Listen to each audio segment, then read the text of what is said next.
And welcome back to Late Night Love. I'm Jazz, she's Levy. And tonight is when the world finally stops demanding things from us and the truth gets loud.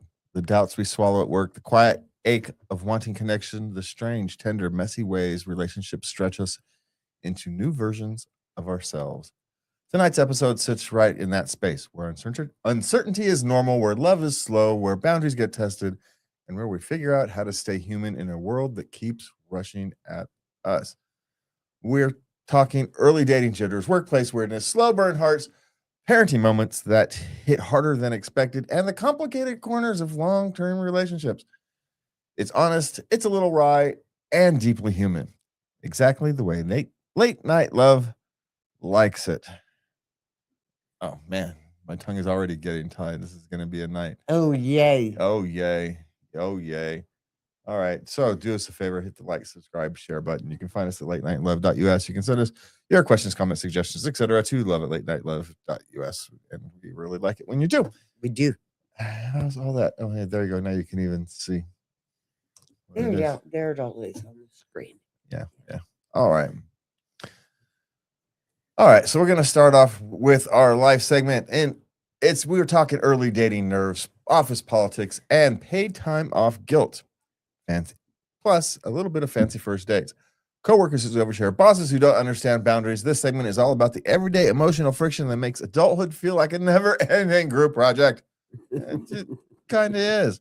We explore why uncertainty in early dating is normal, how to keep work conversations healthy without becoming a robot, what to do when someone wants you to rewrite the story of how you met, and how to recover when you joined in on manager bashing and immediately regretted it. Plus, fancy first date etiquette, date downtime myths, and the emotional whiplash of being contacted about a sales call during a family emergency. No. Yeah. Well, those circumstances matter is my answer to those questions. Your hair looks really great. That's because I've been out the shower like 30 minutes. Looks great. Yeah. So it is what it is. All right. So let's just hop right in tonight, love. Okay. Is uncertainty normal and part of early dating? I'm sorry, I couldn't get that out. Yeah, dating is by definition uncertainty. Yeah. You have no idea what's going to happen. So this is what I would do. I would go out on a first date. I'd be so nervous, and I would just set my mind on, okay, I'm going to meet a new friend. If anything else, they have to be friends.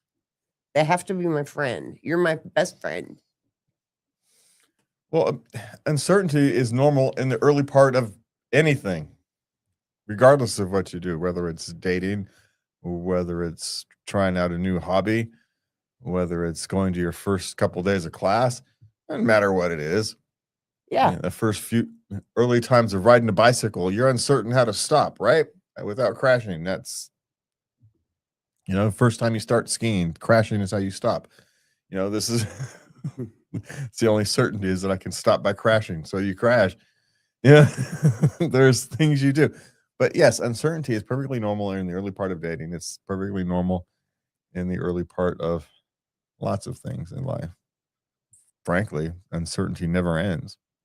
Even when you're comfortable in something, you can never be quite certain. You're taking a leap of faith oftentimes. I know you are.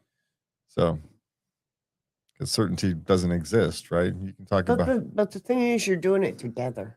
Yeah. So, but young people today are uncomfortable with uncertainty. So was I when I was 15. I didn't like uncertainty, but it's a part of life. No, I'm talking about older young people. Oh, really? People under 30, maybe even, they're not comfortable with that uncertainty yet. They didn't get enough of it when they were young. Too many parents always hanging around. Too many participation trophies, all that. So They never got comfortable with that part of their human existence. And well, you're going to have to get comfortable with it at some point. It's just part of human nature, human existence. So, yes, it's perfectly normal. You'd be all right. Just like anything else, you do the best you can. You do and you Put your best foot forward and you hope for the best, just like anything else you're going to do. And you trust your instincts. You really do. That's all you really got. Unless you have bad instincts. Unless you have a proven track record of bad instincts, then maybe you don't want to trust them. But oftentimes it's not that you have bad instincts, it's you're bad at following your instincts. Is what most people are actually bad at. Bad at following their instincts? Yes. Their instincts tell them you shouldn't do this, and then they go and do it anyway. And and that's what normally happens. I'm just saying. You get the instinct that this guy's trouble or that person's trouble, but for whatever reason, you continue on anyway. And 3 years later, this person was trouble, but now you're in, Now you got a baby. Now you got one kid, another on the way, and now what you got to do? Yeah. So anyway, all right. Now, you know what I was when I was a teenager, when I was 18 and plus not 18, 19.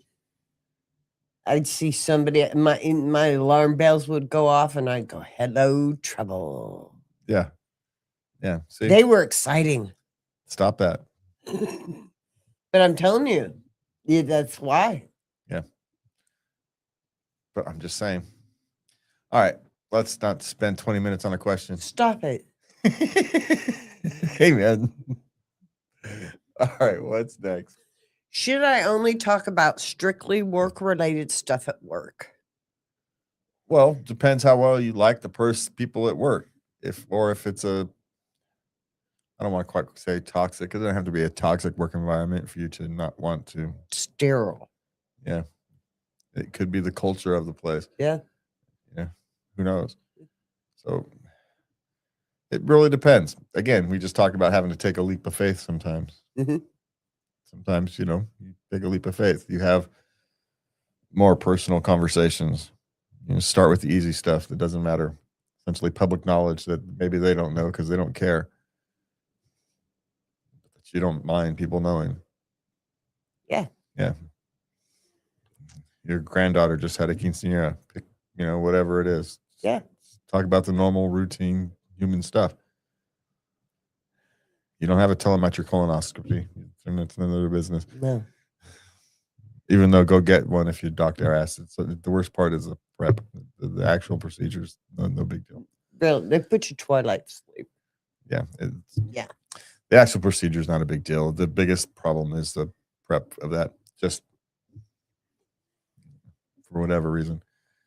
Even though apparently there's tests now that can avoid a lot of those procedures. Oh, really? Yeah. Cool. Okay. Wow.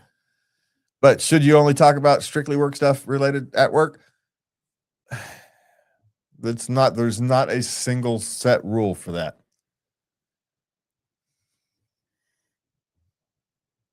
Is this just a job and you just collecting a paycheck and you don't care if you climb the corporate ladder? Are you trying to network and build a network so you have a career in the field or industry, even if not at this place? Blah, blah, blah. There's questions. Okay. So it depends on your on your goal. Yeah. And how much teamwork actually matters with these people. If you're working in the warehouse and you're just 90% off the time by yourself, and the only time you interact with other people is essentially, at break time, then there's nothing really to talk about. It's not really a problem. But if you're that's when the old the cliche about going around the water cooler and talking about last night's TV shows. Yeah, it just gives you something to chat about. Yeah. Yeah. So it really kind of depends what your goals are. If you want to force yourself to do it or not. But you're under no obligation at work to do anything but talk about work. How's about that for an answer? All right. What is next? Okay. Girl I'm seeing wants me to lie to her friends about how we met. They met on a dating app, Yeah. and she's just embarrassed Yes. that she was on a dating app. She was desperate. Okay. Well, here's the problem with when you create a little bit. At some point, it's gonna come out. Yeah. Just it's gonna slip or whatever, and so you're gonna create this big elaborate thing. So, what did you accidentally bumped into each other at whatever your first date was, and next thing you know, you had a spontaneous first date, and that's the only thing you change is that's the time you met, kind of accidentally bumped into each other, and Yeah. so you don't have to lie too much. You just have to lie. Well, my question is, do you want to open the lying Pandora's box? Do you want to Well, start out the relationship with a lie? well, this is, but they're not lying to each other. I get where she's coming from. I don't think it's that big of a deal, even though it can be. If you're gonna do it, keep your thing simple, short, sweet, and to the point, because otherwise, you're creating a minefield of What is it? 4 out of 10 relationships start for out it's probably online. and it's probably more than that. These are self surveys. Yeah. How many of those 6 out of 10 are lying because they're embarrassed? So, We met online. yeah. So it's essentially a dating app at the point, but still, a lot has changed in the last 18 years, though. So, No way. yeah, I'm just saying. That's true. I know. I keep forgetting that. It's been a long time. It just doesn't seem like the horror is still fresh. Just The saying. dating. Yeah. Yeah, the PTSD doesn't stop. So I get why she's embarrassed. She doesn't want to admit, or what maybe the dating app that they got on it was, one of the more like a fetish dating app or something. Yeah. And so she don't want to tell them which dating app. So we just accidentally bumped into each other. So there's probably more to that story. Ooh, I hadn't thought of that. There's a reason why. She's overly embarrassed. Yes. Especially in a world where everybody's on Bumble or Harmony or all the Christian dating apps, right? You could have met him on a Christian dating app perfectly fine. No one's going to say a word, I right? know. So the question is, what were they doing when they met? And that's what she's probably embarrassed about. Just a guess. And in that case, it makes more sense, right? Okay, say we met on Harmony or whatever that Christian one is or something. Yeah. I suppose. Then you only have to change the app. Met on one of those dating apps, right? And it's not really a dating app, it's a hookup app. And they just happen to start dating. So, which is perfectly fine. I got no problem with it, but I understand why. But that's how our. Like I said, it's perfectly fine. I have no know. problem with it, but I get why things happen. I get why she can be embarrassed by it, right? Especially younger women and all that, where they care more about what the community thinks of them and all that kind of stuff. Okay. Did I make a mistake by joining in when coworkers were criticizing my manager? Well, it could come back to haunt you. Was it your manager here, or are you just worried that everybody? Yeah, if somebody's going to say something. Yeah, all the other people who were saying about it. Yeah. Did you say something even worse? I don't know. I don't know. These things usually don't matter. Managers generally don't care what you think about them. Yeah. No. It's like, it's do you intimidate the interns? Are you kind of sad about it? Sure. But are you kind of happy about it? Sure. You don't mean to intimidate the interns. You don't want to really intimidate the interns, but it's kind of cool that they're intimidated by you. That kind of thing. It's kind of cool. Just say it. It wasn't your plan, wasn't your goal. You really wish they weren't, But hey, the fact that after all that, they kind of are. It's kind of cool. Managers generally don't care. No, No. they don't have time. Yeah. They don't care. You know what else your manager doesn't care about you? You're right. He doesn't. That's doesn't care what you say either. So, No. no. There you go. Most of them. Okay. If a guy suggests a kind of fancy dinner on the first date, how do I react? Okay, if you're kinda, but it's not, like a 4-star restaurant. If it's kinda, I would go. He's trying that's when they're trying to impress you. Yeah, he's trying to not be too Cheap.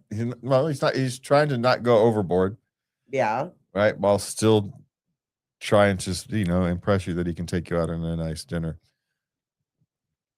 Is Or, this another one I can provide for you?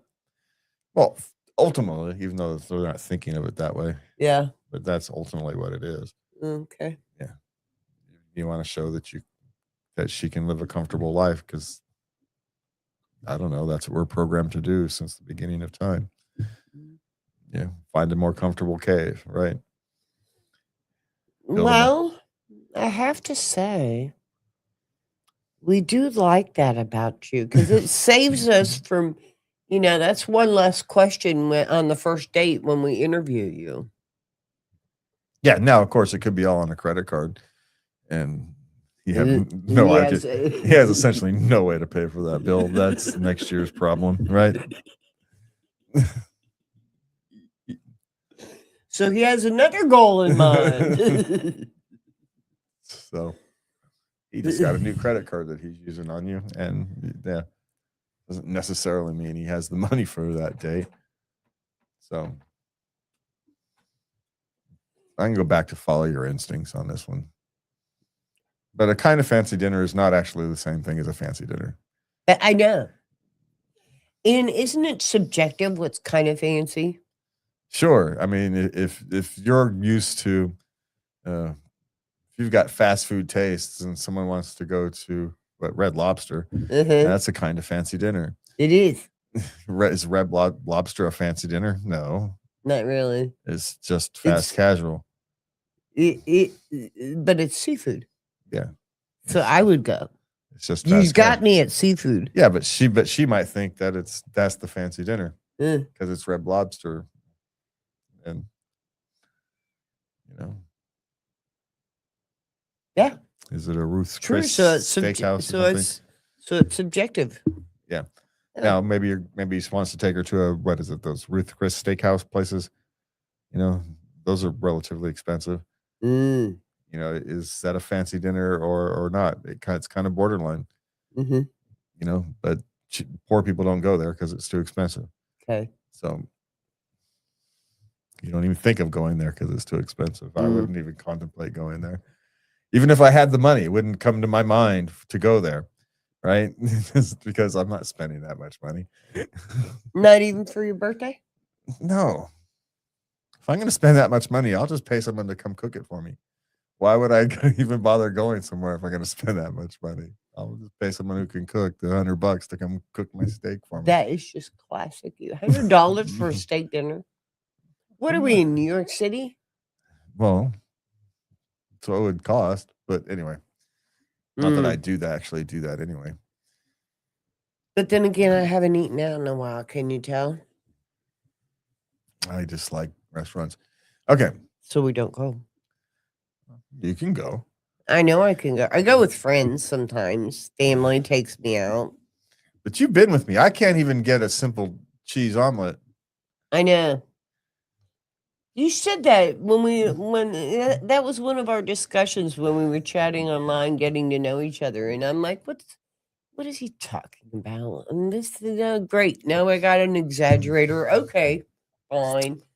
And then we went to a restaurant, and you said like a cheese omelet. What would you like on it? Cheese.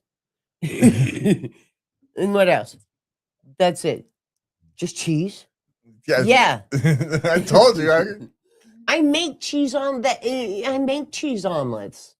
Yes, in order to make most of the omelets, you add the cheese to the You anyway. just add the cheese. Yeah, It's you, cheese omelet. Hello. you, And and then you have like hash browns on the side and bacon and stuff like that. I'm telling you, for whatever reason, I can't get food the way I want it. Personally, I like cheese. I like omelets with a little bit of jelly. But I've got a sweet tooth. I also like fast food hamburgers because they actually cook them all the way through, rather than what they do at restaurants. They don't cook them all the way through. Oh, So anyway, you get a pink. yeah. Get pink. Anyway, Okay. what is next? Does anyone have an office job with no downtime? What do you mean no downtime? 8 hours.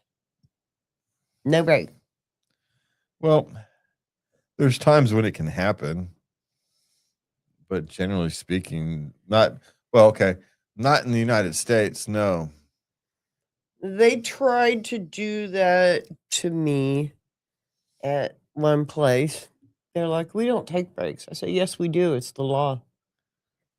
And I took breaks from them. I took my breaks. Yeah, you all can do what you want. Yeah.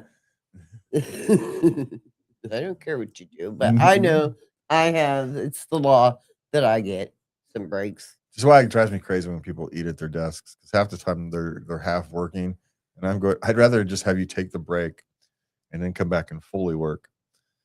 I know. You're gonna get everything done in the same time anyway. So just go somewhere else.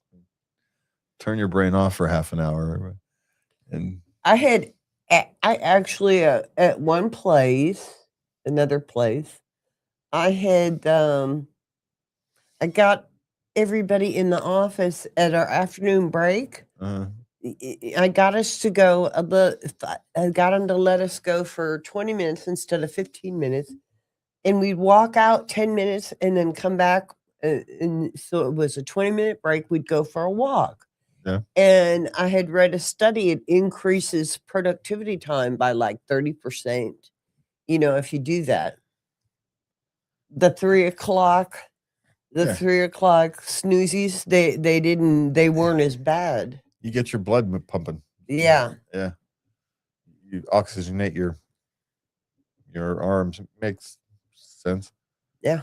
So, but no, office job, you should have downtime, right? During an 8-hour day. Now, if you're talking about, do people have office jobs that work, 7 days a week, 5 weeks in a row or something? It happens. I've heard of people, they say work is my lifestyle. Yeah, well, and it's a lifestyle. And sometimes there's unique industries. Maybe there's a disaster and you're a disaster engineer. And so you're reviewing plans so people can go off on rescue missions, Yeah, you're not going to get a break for a few weeks, right? Yeah. So it is what it is. But routinely, if that's something that routinely happens, then it's a management issue. But yeah, office jobs get downtime, especially in the United States. Now, there's probably other countries in Asia and Africa where you don't have the same worker protections and all that, or cultural, where they don't care about people as much. So, anyway, what's next? Boss contacted me about a sale while I was on personal time off, PTO, dealing with family emergency. Am I overreacting? Okay, this is going to entirely depend. Is this a major corporation that has lots of people who said should be somebody else with the same knowledge or ability to dig it up, figure it out? Or are you working for a mom and pop shop and you are the only person with this one bit of knowledge they need, and the conversation took 5 minutes or whatever it was. Okay. It was a short conversation. Yeah. Because there's a difference. Yeah. Yeah. If you work for mega corporation, there's no excuse for people calling you. They've got backup upon backup, right? That's part of the plan. And if they don't, that's their problem. But if you're working with a mom and pop shop, there's really no one to back you up. People are filling in the best we can. You've got a unique answer. Someone comes in with a unique question. You're really the only person who can answer it in anything resembling a timely manner. And yes, sometimes you take one for the team in that. So But again, it shouldn't take any more than 15 minutes tops, right? That's kind of the limit that you get is 15 minutes tops. Interrupting a vacation or Mhm. dealing with the family thing, because you're supposed to plan for these things. And sometimes something that your plans couldn't cover because one of those unknown things. then and you have to go out, reach out, and you have to make a phone call. All right. Especially that's far more forgiving in a small organization, a small company, 10, 12 employees. You just don't have the physical capabilities to do full backup of everybody versus a major corporation, 10,000 people. You've got someone to do your job. I know. So that's the difference. Mhm. So, and the higher up you are in the chain, especially in that small one, Yeah. the more likely that's going to happen. Mhm. It's part of the reason why you're paid the big bucks is because you, even on paid time off, you're not truly off if you're in part of the management chain. That phone call can ring because you're in the responsibility chain. You've got responsibilities even when you're on vacation, even when you're time off. They try not to, but yeah, there's a reason those CEOs get paid a lot of money because they get phone calls at 3 a.m. that no one else has to get.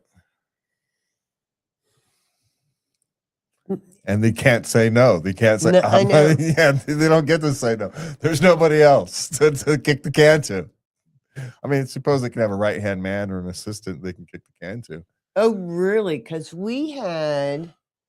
um, we had it was at night. I was working late, Mhm. and a TV news crew showed up. They wanted to do some scandal, Mhm. they wanted to do, and and I had to, I'm like, okay, let me get someone to talk to you. I was a lowly safety coordinator, you know, and I go in, I go through the executive offices, see who's there, you know, and the chief financial officer, she's an executive, Yeah. and she's like, no, I'm not going out there. Because she's the chief financial officer. That's not her area of responsibility. I deal with books and numbers. I don't deal with media. What are you talking about? No, but you can find someone who can. That's her at that point. She can go call the CEO or whatever. She has the direct line of communication to kick it up the can up the stairs. Mm. Yeah. Or to kick it to the right person in I PR. ended up talking to them myself. Hey, in that situation, you know what my response is? I can neither confirm or deny nothing because I know nothing. And leave it at that. Because generally, if you're the bottom of you're going out there having to talk to them, you know nothing. I have no idea what's going on. So I can confirm or deny nothing. I know nothing. You're gonna have to talk to people because that way you can't get in trouble. You pull off the old CIA thing. I can neither confirm nor deny whatever it is you're asking me about. Well, what I did was boot them to the curb. I'm like, I'm sorry. We have a protected members of society here, and you cannot film on them. There you go. You pulled out your safety coordinator person. I did. Yeah, this is my area of that I actually have authority, so I'm going to exercise it. Hey, it works. What works? What is what And they're works. like, we're allowed to film from the sidewalk. I said, absolutely. Yes, you can. Yeah, knock yourself out. Have fun. But you are not our problem. Get off. Yeah, yeah. You can do what you want out there. Yeah. All right. Life does not get easier, but we get clearer. Well, not really. Not really. And clarity is its own kind of peace. You get minutes of peace. Well, you get clarity that, damn, I was stupid when I was 20. That's the clarity you get. So, anyway, take a breath. You're doing better than you think. From me and Lovey, have a good night. Please remember to love everybody. Good night.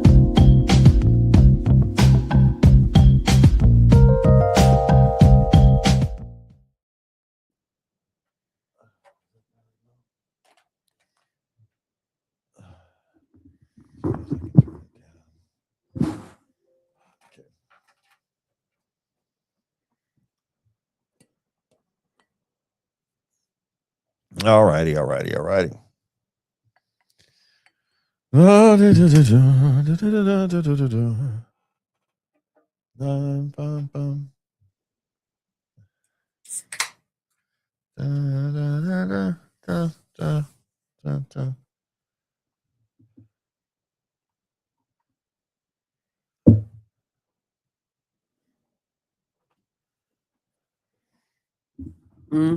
Okay. Skip that second paragraph. Okay. Okay. You ready? Yes.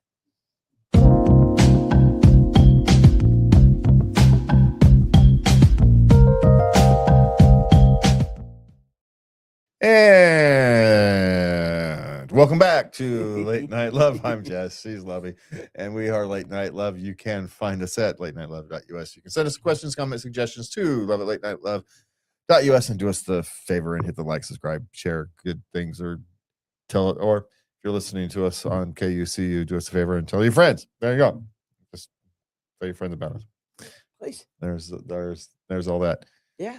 All right. So tonight we're talking about love, slow burns, swim lessons, and the feeling human again. That's the title of this segment. Yeah. Which I don't normally tell people the title, but I've gotten all kerfluffled in this segment already. So we're gonna see how this is gonna. This is gonna be great. This is looking interesting. Love is rarely tidy. Sometimes it feels like 80% of people are undateable. Sometimes you're 32 and wondering why you've never had a girlfriend. Sometimes your kid asks why there's no summer vacation this year, and you're carrying the weight of rising costs. Sometimes you can only fall for someone slowly, and dating apps feel like they're built for a different species. This is true.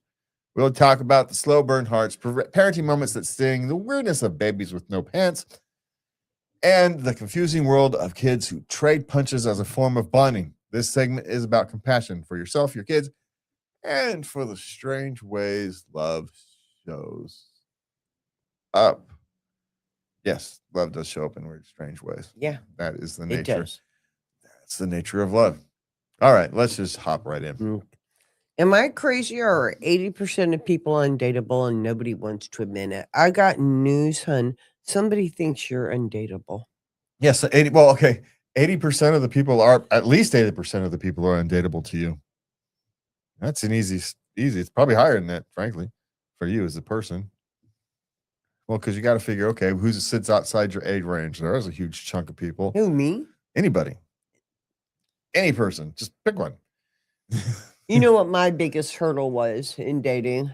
I mean, realistically, worldwide, there's probably only another 1, maybe 2% of people who are within your compatibility zone. But yeah. It's probably not even 80%. So don't stop worrying about the people who aren't dateable. Worry about the ones who are, is always going to be my suggestion on this type of thing. Don't worry about it. Well, he's frustrated because he hasn't found the one yet. Yeah, well, if you're looking for the one, you're going to miss the rest of them. You're saying 80% are undateable. Well, it means from his own statements, 20% is. Yeah. Well, there's a lot. There's 350 million people in the United States. What, half of those are adults? Half of those are members of the opposite sex. And 20% of those are in your dating pool, right? Theoretically. So it's a pretty good one. Yeah, there's literally even at 20%, there's still millions of people within your theoretical. Yeah. Millions. So stop being negative. Put a positive spin on your life, and it attracts the people who look for that. If you're having a problem with dating, you are the one. You are the recurring factor in your own life. You're the only thing you can change. That's, you're the common factor. Yeah. You can blame the rest of the world for all of its problems. This is true, but you are the common factor in your own life. And if you don't look there, then you're not looking to solve whatever recurring problem you're having. Notice I put recurring problem. Recurring problem. Yeah. Yeah. So Okay. When do we stop sending our kids for swim classes? He's 4, and he learns a lot. Okay. But these things are like I think she quoted like over $200 for like 6 weeks. Well, if you can't afford them, then you stop sending him. He knows how to swim, so Mm. you've accomplished your main goal. From there, you can take him swimming at the Y Take him swimming yourself. or at the Y or something. But Get him so he has chance to practice his new skills. And he's 4, he's gonna love the pool. yeah, and again, he's 4. Children don't need to have all kinds of activities to have a full life. Your child would have been perfectly fine without the swim classes. It's great to give them swimming as a skill. She wanted him to have that life skill. It's perfectly fine as a life skill. Have no problem with it. 3 and 4 years old seems a little young to me, but hey, whatever is whatever. Mhm. But okay, you've done that. It's like riding a bike now. He's always going to know how to swim. Yeah. So Yeah. you can stop the swim classes anytime you want, but you don't have to fill your children's life up with activities. They're children. Give them a stick and let them go play in the backyard. Literally, they will find something to do if you give them the opportunity. Let them be bored. It's okay. I used to plan in board times. Yeah. No, go to your room. Be bored. Well, Like there isn't 50 million things to do in the room. I just never let them say bored around me. You want to say bored, or you want to tell me you're bored? Don't tell me you're bored. I got 100,000 things to do for you guys to be, curing your boredom. Never mind. That's it. So I've never had to deal with it. They just learn to be bored. Yeah. They just find something to do, even if they didn't really want to do it. Right? Because playing a game they don't really want to play is better than having to go, scrub floors or something. So they're going to play a game they don't want to play. Teaches them something. Not sure what, but it teaches them something. Entertain yourself. Yeah, well, in a strange way, it's not even teaching you to entertain yourself. It's teaching you to, you don't always get to do what you want to do. Sometimes you have to do things that you don't necessarily want to do. Yeah. It doesn't necessarily mean scrubbing floors. That's part of being bored. You just do stuff. You dink around. Yeah, maybe you lay down and count ceiling tiles or take a nap or whatever it is, but you're kind of forced to do, to deal with the fact that I don't feel like doing anything. Yeah. Then don't do anything. Just don't tell your daddy you're bored, because then he'll give you something to do. We will give you something to do. Come out here in the yard. Let me show you something. I'll give you something to do. You're still going to be bored. Now you're just going to have something you really don't want to do. Really don't want to do. You didn't feel like playing a game with your brother, but you really don't want to go take an old toothbrush and clean grout in the second shower, whatever it is. Yeah, who wants to do that? All right, what's next? Oh, this poor thing, feeling down about never having had a girlfriend at 32. Yeah. So the question becomes, again, goes back to the common factor is you. What is it about you? And he probably knows. Mm-hmm. I'm going to guess he knows. Socially awkward. Mm-hmm. Hey, ugly guys get girls all the time, so that's not an excuse. Pretty is as pretty does. You guys start looking better and better, as you treat us nicely. We respond to that favorably. So I suppose, are you creating the conditions where the opportunity will arise? Okay. Maybe he's just socially awkward, right? He gets a sandwich and starts talking to somebody and he doesn't know how to talk to anybody. Yeah. And so he doesn't. And rather than go find a community where he can just have a conversation, let's go back to our old basic things. If you're having trouble finding your partner and dating and whatnot. Stop trying so hard. Yeah. Just focus on being the best you can be Yeah. in whatever. Put yourself in circumstances where you interact with other human beings. Volunteer activities, I'm telling you. Hobby activities Hobbies. doesn't matter. And the opportunities. Those vacation packages where a group of people go, you know? And it's not even necessarily that you're going to find someone in those communities, but you become confident about you have You something. will. You have something other than you have something unique and interesting to talk about. Yeah. That's why you do it. Yeah. You become a fuller human being. And so Yeah. that's the reason to do these things. Yeah. Okay. What is next? Son, he's 10, asked why no summer vacation. He went on 2 sports trips that were thousands of dollars each. 2 of them. And that absolutely wiped out the vacation budget. Yeah. That parents sacrificed, vacation at Disneyland with their son this year to send him to sports camps. Yeah. Because that's what he wanted. Well, you explained to him that at 10 o'clock, at 10 years old, this is the easy one. You went to sports camps for summer vacation. That was your summer vacation. What you've got here is a child who has been spoiled. And now, because economic reality is catching up to people, everything's more expensive. Yeah. The things that were the debt that was possible to carry, in previous years is no longer possible to carry. Mm-hmm. And so you can't. It'd be irresponsible for you to do it. So you don't. The problem is you've created a child who didn't, which at 10, what child does, right? So I know. So he's become accustomed to a certain way of life, and it was taken away from his perspective. Yeah.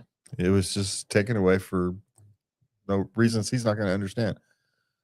So you just tell him that, sorry, this year, this was what it was. And it's because Disneyland's too expensive to go. Take a short, cheap trip to the beach instead. Yeah. That's what you get this year, if that. And he's going to learn about choices for next year. Yeah. Do I want to go out to sports camp or do I want to go to Disneyland?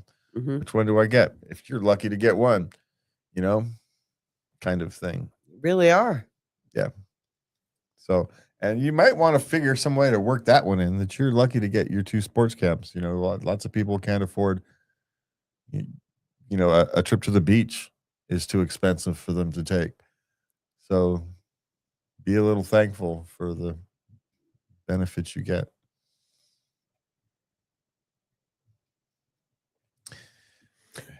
I would have loved to just done 2 camps at 10 years old. What the heck are you talking about? You know what we had? We had Bible camp, summer Bible camp down at the Bible. You sent your daughter to camp. Yeah, I did. I learned. I wanted better for her. I sent her off on a Girl Scout. I sent her on Girl Scout trips. Yeah. So they were affordable. Yeah. Yeah. My boys didn't get any of that. There was too many of them to afford that.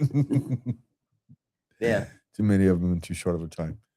But it's all right. We had a big family. We didn't need camp. Okay. I can only catch feelings through a slow burn, not dating apps. So you say. But okay. What's the point? Is there a question in there somewhere? Is there a... How's he supposed to meet people? The same way you meet people before. And, there's nothing wrong with using dating apps and still having a slow burn relationship. Those two things are not mutually exclusive. Yeah.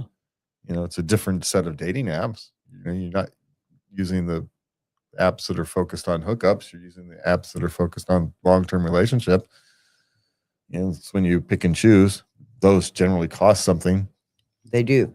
So, but it is what it is.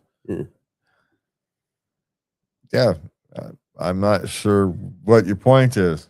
It's You don't have to just use the dating apps, hun. There are other apps out there for long-term relationships. or you can go back to the old, traditional ways that they were doing it in the 90s. They're still out there doing things like speed datings and book clubs, and you can still do all that kind of stuff. There you go. So you don't have to use dating apps. You can go date old school. We're gonna start calling it guerrilla dating. It's just people are gonna forget that you could go do that. What's that? When you actually go out and just meet strangers at places. Yeah. Yeah. We used to go home with them. Yeah. So. And our girlfriends would go, whoa, we need to see your license plate. We're going to write it down. And we want to see your ID, and these guys were willing. Sure. To get a girl to go home with him, he had to give up his license plate number and show his ID. They would actually do it. Yeah. It was a different world back then. Well, now you can just take a picture. So, it's a different thing. Put an air tag in your shoes. It's just it's a different world these days. But also, that was guerrilla dating. That's a good way to put it. So, anyway, I forgot where I was going with that. So, all right, I guess we're done with that one. All right. Oh, I just want to remind you that love can strike in mysterious ways. It really can. And it's just because you think you only catch feelings in a slow burn doesn't mean one day it's not going to come up and smash you upside the head like a frying pan. Mm-hmm. It can happen. It happens. Just because it hasn't doesn't mean it won't. I'm not saying it well either. I'm just saying love is unpredictable. That's the problem with it. It's also part of its charm. So there it is. Okay. Is this weird? A 5-month baby with no pants. Okay, she's got a shirt on and a diaper. Yeah. And it's springtime. Yeah, it's summertime. And she's going, is this weird? No, it's weird. It's summer and you got a shirt on that baby. Yeah. It's a lot of times babies run around with no shirt on because it's just going to get dirty anyway. So they're outside playing in the mud. Hot. Outside playing in the mud with their brothers. What she doesn't even know is how do you wash them off before you take them inside? You take that diaper off and you hose them down. That's what we did with the boys. Just hose them suckers down. And then you can come inside and take a real shower, but you ain't coming inside after they've been playing outside. No, hell no. Dirty. Who knows what the hell's on them? Hose them off before they're allowed inside. You didn't raise boys. See, I raised boys. I had 3 sweet little girls. I didn't. Well, I had 2. Then there was Amy. She means well. Amy was my climber. She means well. She would just go vertical. Anything high. I gotta be up it. She means well. She does. She's got a heart of gold. She means well. She's just my little risk taker, I guess. Anyway, but no, it is normal for a 5-month baby to just waddle around in a diaper. It's very crawl. 5. They're not even walking yet. Yeah. They're crawling. For heaven's sakes, yes. Who told you? Who told you babies always had to be dressed? Yeah. You've been watching too much TV. Yeah. Well, if you don't know what you don't know. Yeah. So I'd rather have you ask the question than be judgy. That's true. So, I mean, she's used to people seeing babies. She don't know. She's never seen babies at 5 months on a day-to-day basis. At home. Yeah, she only sees them when they're out at Target or Yeah. coming over for a family thing or whatnot. Yeah. She don't know at home that I'm tired. I've changed that baby's outfit 4 times today. Screw it. You're staying in that damn diaper.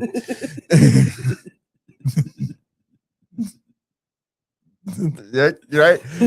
I ain't changing you no more. I'm done. So that happens. It's not a big deal. It just is. Yeah. Especially if in the summer. Sometimes it's just too hot. Let them run around. Especially trying to save money on the air conditioning bill, so I'll you're tell running it you. hot in the house. I know. Yeah. Yeah. Okay. My son wants his friend to hurt him. Now, I read the whole post in detail. These are two 5-year-old boys wanting to trade punches. Yeah. And he's like, "Go ahead, hit me," and then and then he'd hit him back. Yeah. If these two stay friends, they're going to be doing that at 32 too. Still, so it is what it is. This is a look. If one of them has a problem, this is a self-correcting behavior, right? Mm-hmm. So leave them alone.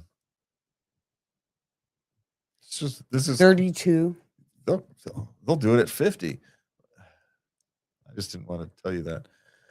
If that's that's the way they interact, that's the way they're going to interact. It's not going to change.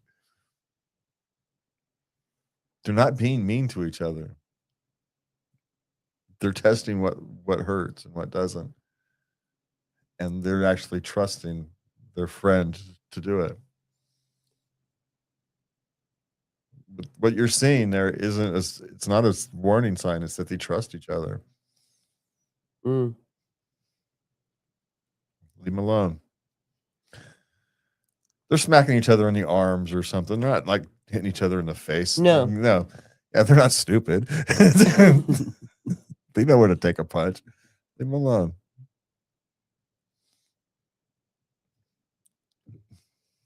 I've raised boys. Leave them alone. I gotta defer to you. I got 3 girls, and I wasn't. My cousins were much older, and we just thought they were just wild. They were just heathens, just little riffraff. Hell, I think we bought boxing gloves. So, just here, put these on. Of course, the problem with that is when they have boxing gloves, then they think they can hit each other in the face. And so that's the reason not to use boxing gloves. Okay. Just an FYI. Just an FYI. Yeah. Yeah. So if you do with the boxing gloves, go with the whole 9 yards, get the headgear, the whole thing, and teach them how to box. Yeah. Yeah. Ain't nothing wrong with it. Teach you how to use your body properly. There's nothing wrong with it. Mm. But yes, essentially, he doesn't want his friend to hurt them. They're experimenting, and they're trusting each other. Just leave them alone. Let them navigate their relationship. They'd be all right. Mothers have a hard time with this one, and I get it because they just don't understand. It's just not their world. Even though girls are just as mean, girls are actually meaner because guys will hit each other as best friends. Yeah. No, we'll lay into you. We're just having fun. You guys are just be mean. Well, you said hit me. Yeah, but we're hitting you as friends, not as a mortal enemy. What the hell? Guys know how to do that. So We don't get it. No, if I wanted to get in trouble, I'd say, yeah, if you ever want to know that women, the reason women don't run the world is just look at the WNBA these days. Women can't get along with each other for a common goal. They're just a bunch of, right? They'll tear each other down if one of them gets too far ahead. I didn't know that. Yeah. So, damn. One can't be head and shoulders better than us, than everybody else. Stop it. Yeah. Yeah. Yeah, they can. Well, yes, you can, but it happens. But they're not liking it very much. Just they're not responding well to it. So yeah, and it's becoming this whole racial. I don't understand. And then it's becoming this whole racial thing when it's really not. It's a woman culture thing. But because you're involved. It's a toxic environment. Yes, that's what happens when you have essentially an all women's organization. Everybody running it from top to bottom is all women. You have the same problem with when you have a top to bottom thing with all men, except men have a corrective action of punching people in the face. Women don't do that. They do this by reputational damage, you know, and what is it? Cat scratching. Othering and disassociating and all that kind of stuff. Oh, we So- will, shun you.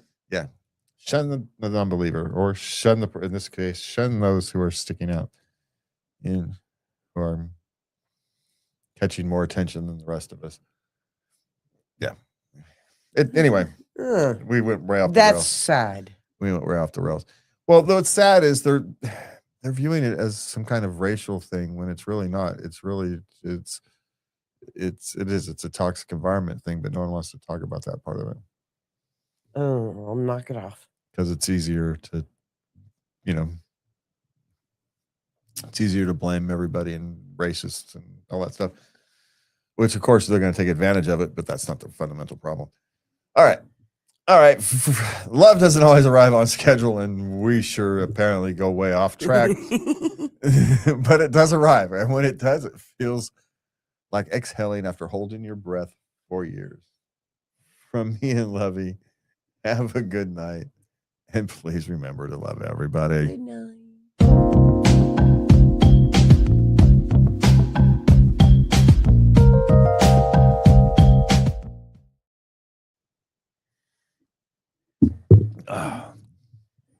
Are we ready? Yeah. Oh.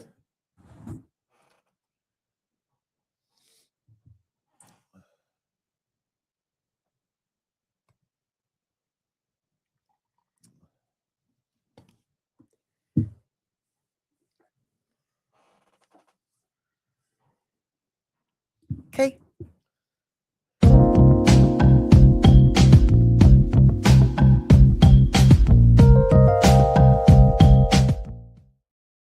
And welcome back to Late Night Love. Relationships, they stretch us sometimes painfully. Tonight we explore distancing yourself from a lifelong friend group, the way grief can rewrite a parent's memory, and what happens when your partner spends more time talking to an AI chatbot than you. We also talked about sexual compatibility, partners who can't reach orgasm, requests that cross your boundaries, and emotional fallout of parents discovering private items. And finally, we hold space for the listener navigating intimacy after major medical changes. A reminder that your worth, desirability, and humanity are not defined by your body.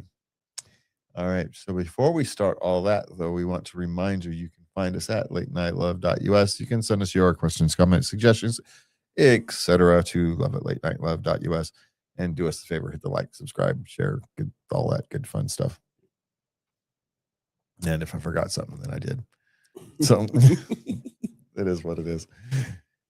It is what it is. This is your morning and my just before bed. So I know. I'm ready to start my day. And I start my day with O'Doul's. Yeah. Not always. That's a joke. Only on Sundays. Technically it's Monday. Oh, Monday. Okay. Yeah. It's 5:00 somewhere, right? It's just I know. Anyway, let's go ahead and start tonight because Okay. we're kind of off the rails already. Distance myself from lifelong friend group, late 20s males, Okay. after being left out of a wedding.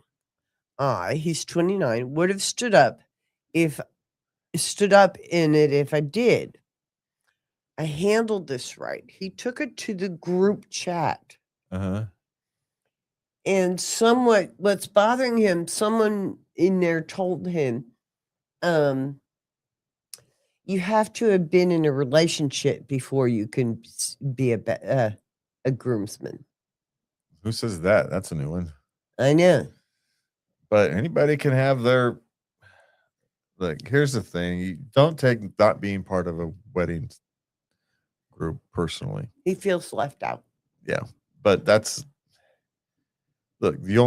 generally speaking, you only have so many slots of those things. And someone gets to choose who's part of their wedding without judgment from you, because you don't know what those people did or didn't do for them.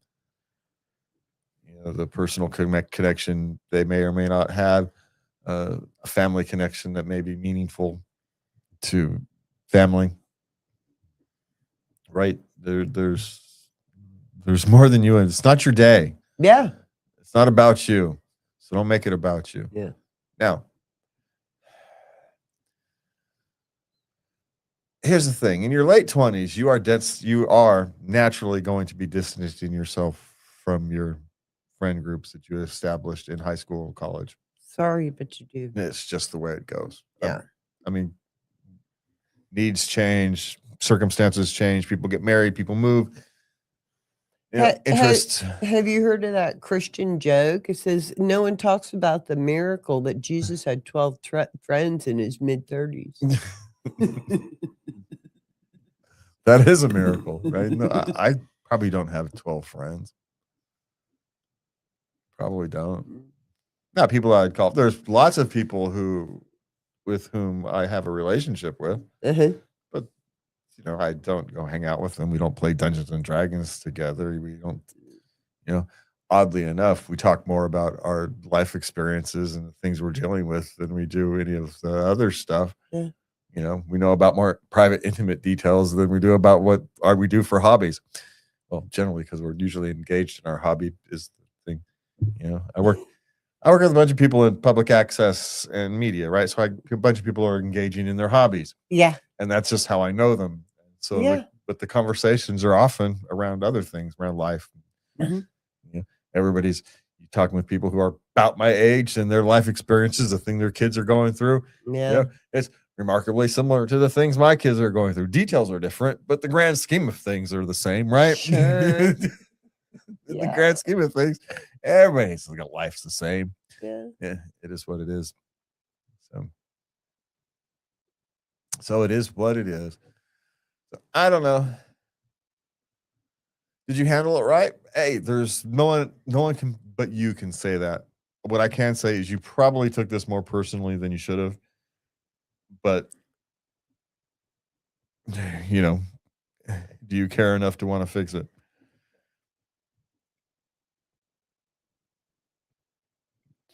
That's all I'm saying. I think it's time to move on to another friend group. Well, I maybe. I just don't necessarily, unless you are promised a thing at someone's wedding and then they took it from you. It's nothing to get upset about that you weren't part of the bridegroom party. Okay. Yeah.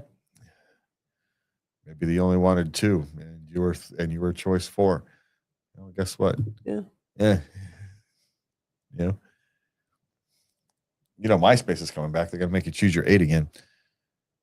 What? Yeah, allegedly MySpace is coming back. They're gonna make you choose your what? Remember back in the day at MySpace, when you have a MySpace page, you had to choose your top 8 favorite people, or your favorite friends or whatever. So you had to rate your friends, the people you were connected to. Stop it. Yeah. That was awful. Well, only if you I don't remember that. Only if you take it seriously. Okay. So, all right, what's next? Mom is delusional about Dad since he died. Now he's a saint. Apparently, they had an awful marriage. He was a jerk. She talked nasty to him all the time, and now all of a sudden, oh, we were so in love. They were clearly in love, because otherwise they couldn't have lasted so long, talking smack to each other all the time, unless they were. Or clearly, right? I know. So there was love there. She was clearly in love. Their relationship worked for them. Was it toxic for the people around them? Probably. Not going to disagree with that one. I wouldn't want to listen to that all day as, growing up. I know. I wouldn't want that to be my life experience growing up. But it worked for them as individuals, clearly, because she's missing it. She's not thankful he's gone. Now I get some peace. She's missing the witty repertoire, right? She's missing the yin to her yang. Yeah. Now she has no one to put up with her BS. But the daughter is annoyed. Let her have her delusions. Come on, leave her alone. Leave her. Yeah, she lost her. She lost her She husband. lost her soulmate, and whether or Yeah. not you think the relationship was functional or not is not really relevant. It was functional to her,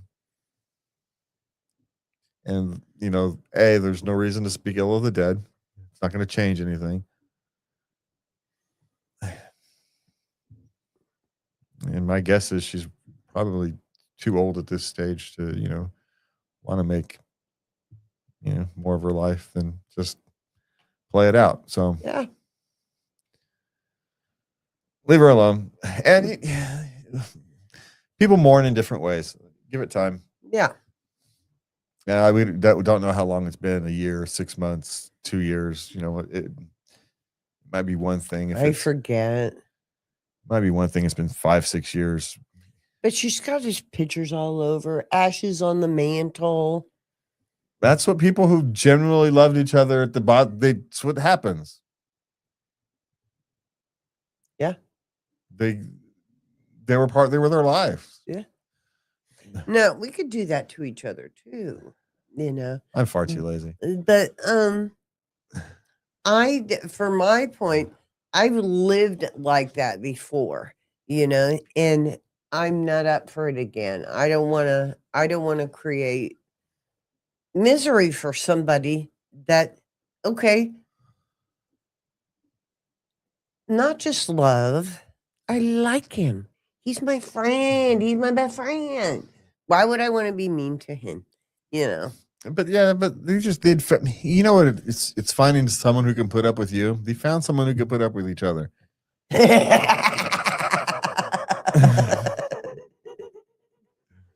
And she's self-aware enough to know that she's not going to find that anywhere else. Yeah.